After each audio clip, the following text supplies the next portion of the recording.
Welcome back in our channel Monima কিচেনে সবাইকে স্বাগত। আজকের একটা নিউ রেসিপি পালং শাক দিয়ে বানানো হচ্ছে।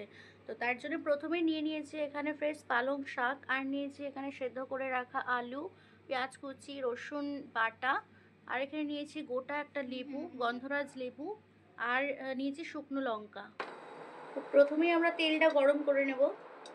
তো ফার্স্টেই আমরা শুকনো লঙ্কাটা ভেজে নেব তেলেতে। তো লঙ্কাটা ভাজা হয়ে গেছে, তো তুলে নেব।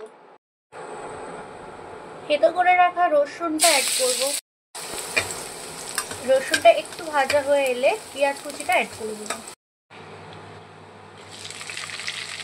পেঁয়াজ আর রসুনটা ভাজা ভাজা হয়ে গেছে, এরপর সেদ্ধ করে রাখা আলুটা, তো আলুটাকে এবারে ম্যাশ করে নেবো একটা ম্যাশারের সাহায্যে।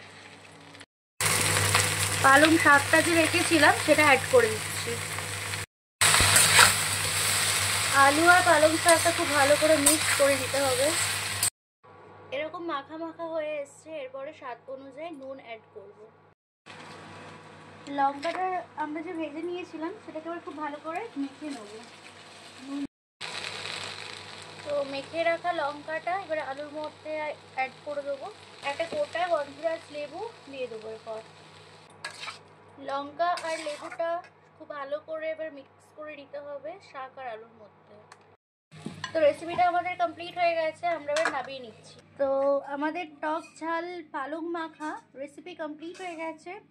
আর রেসিপিটা খুব কম উপকরণ দিয়েই তৈরি হয়েছে আর খুব ভালো টেস্টের। তো রেসিপিটা যদি ভালো লেগে থাকে সবার লাইক, কমেন্ট, শেয়ার, সাবস্ক্রাইব করবেন, বেল আইকনটা প্রেস করে দেবেন। ধন্যবাদ।